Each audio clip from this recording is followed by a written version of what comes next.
Gold has done its thing and recovered its losses, now breaking out to all-time record highs. Is it silver's turn? Some think so, especially after what happened today. We'll discuss it as we explore.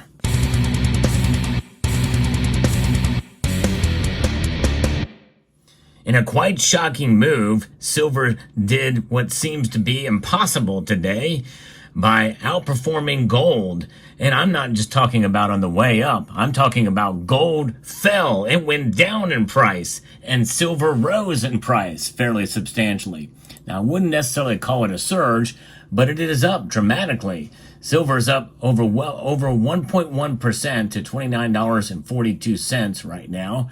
And that is an amazing move to upwards direction, getting us close to $30 an ounce. I think once we hit $30, then it will have recovered its losses from the big market drop that we saw. It's been a little bit of slow going, but we're now seeing that move as gold has dropped $4.10, down almost a tenth, or just over a tenth of a percentage point. Now, why is this so unusual? Well, we'll get into that in a moment. But we're seeing gold drop while the dollar index has dropped. And that is unusual. But let's talk a little bit about what typically moves the precious metals up. Usually it's regarding about what the Federal Reserve is going to do and geopolitical tensions. That's been the theme that we've been talking about on this channel with these market updates. And that really remains to be true here today. But it's just fascinating to see silver move in this direction, in spite of gold moving in the opposite direction. Because last week we did see silver rebound, in fact, over 5% from recent lows to, in the $27 range. And the early gains were driven by a weaker U.S. dollar and increasing speculation about a possible Federal Reserve rate cut in September. The dollar weakened after inflation data came out and lower than expected, raising hopes for that the Fed might ease its monetary policy. And that pushed silver into a 2-week high, essentially, recovering and now trading above $28.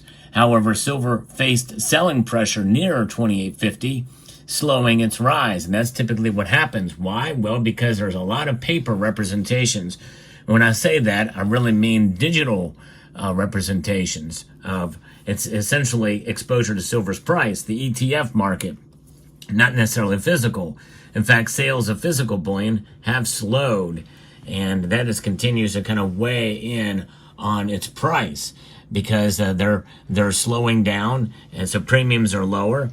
And people just aren't buying as much of the physical. And when they sell off the digital versions of it, or the representations, what represents silver and exposure to the price, well, it does tend to push back on the price. But, we've got the dollar here. And now it's the dollar index, by the way, has been falling ever since those numbers came out when they anticipate this rate cut. The dollar index is now at 101.86. It's down. It's down today, 0.57. It's a pretty big drop. And silver's reacting as gold normally would. But gold is ignoring that. And why is that? Well, I think because it's reached its all-time high. And I think there's some selling off a little bit, profit-taking happening into gold, which is ignoring all the other factors that would essentially lead it to continue to rise. This means that gold potentially could have either peaked or they're seeing a little bit of a sell-off before it continues to rise from here on out. This is one day's activity, but we can celebrate today because silver is reacting. What are the effects? What are the factors that affect silver's price? Well, geopolitical tensions, and that also affects the gold price usually, but silver's increase was partly due to a rising geopolitical risk. The ongoing conflict in the Middle East, along with Ukraine's incursion into Russian territory, has driven demand for safe haven assets like silver. It's just that today it's not gold. And also economic data. The U.S. dollar's decline, at 101. Was regularly trading at 103, 104, and 105. It's now pulling back. And that's caused by cooling inflation, has been a major factor in silver's performance. If inflation continues to slow, the chances of the Federal Reserve cutting rates rise, which could weaken the dollars further and support silver prices. In fact, I'm looking at the Fed Watch tool now, and I'm a little bit shocked at this as well, because the Fed Watch tool is now showing that the Federal Reserve is going to cut rates according to the poll participants here. They say that there is a 100% chance of a rate cut of some sort, but 77.5% of them say it's going to be only a quarter point. Only 22.5% think it's going to be a half a point, a full half point. So that, I think, is interesting, because it was much closer in the past, but now that's changed. The metrics have changed for sure. And in fact, just a week ago, it was 50-50. So there it is. So that's crazy. And so that's kind of how things have shifted and shaped.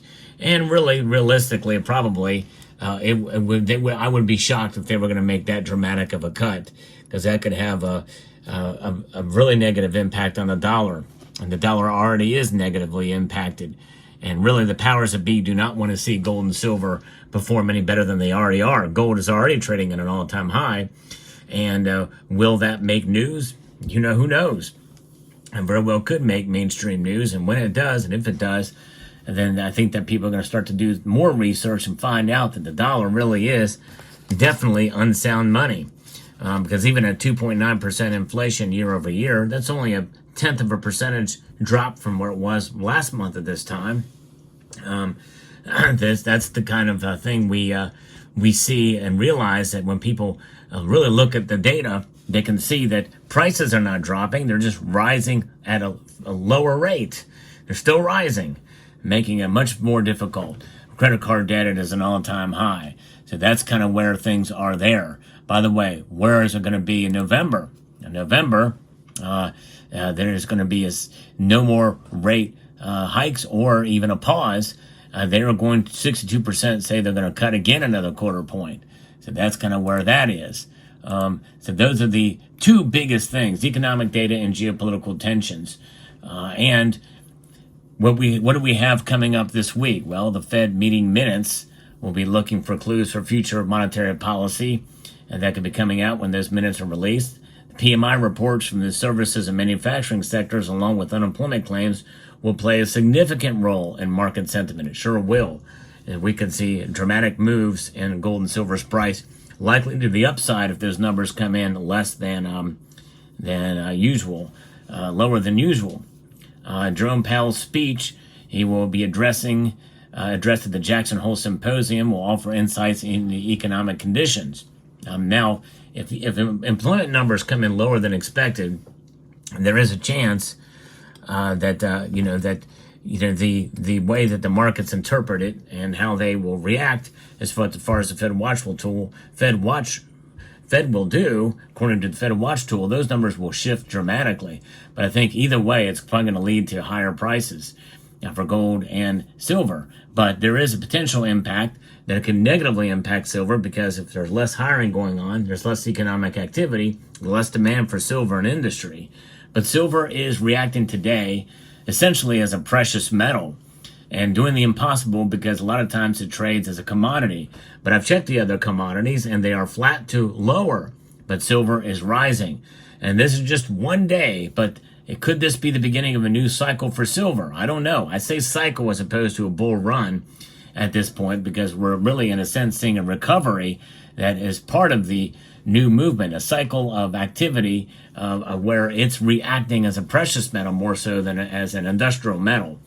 And we know that the tensions in Ukraine, Russia, Iran, Israel, and also in the East, in China, very well could also lead to more volatility in the market. The silver's outlook remains positive as investors keep a close watch on these events, and that's for sure, and that's likely to continue. But here we are sitting at $29 and now 46 cents. So it's continuing to kind of to rise up a little bit here, 54 cents away from that $30 mark. It did get up as high as $29.52. Now, what is the impossible thing that it did? In one day, it knocked down the gold to silver ratio almost a full percentage point. It is at 85.34 now, which is still very high, but to see it when it was resting well above 86 in change, just yesterday, that is a pretty big deal.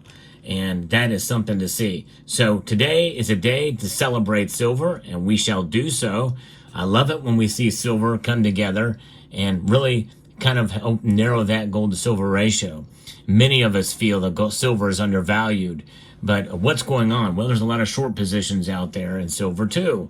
And they want to protect those short positions at all costs. And that is, I guess, in some sense, sort of a suppressive nature. But there's a lot that goes into that as well. You know, if they have a chance to go long, will they do it? Will this give them the chance to go long? I don't know. The market's under a short covering. The open interest is dropping about 18%. And so that's kind of what's happening there. So we'll find out what happens in due course. And we also have to look at the economic front in terms of the U.S. housing market. It's showing some signs of strain right now, with housing starts and building permits falling to 4-year lows for the month of July. It indicates that the Federal Reserve's restrictive monetary policies may be having a more significant impact on the housing supply outlook. So the markets remain broadly in consensus with the likelihood of the Fed rate cut across its 3 remaining decisions this year that could lead to a full point. So we'll see. And we'll see what happens here. So that's your market report here for today. Let me know what your thoughts are about silver. But essentially, it kind of did the impossible today. Tomorrow is a very different day, though, and it could just as easily pull in the opposite direction. We may see gold go up and silver go down. Silver is very volatile, very hard to predict. But nonetheless, the fundamentals remain true and steadfast for silver as a wealth preservation device, as an alternative savings account, as an insurance vehicle, essentially. Think about it as an insurance policy against economic insanity and instability that we find ourselves in, even at this very moment in time. Stock market money being propped up by our tax dollars, essentially.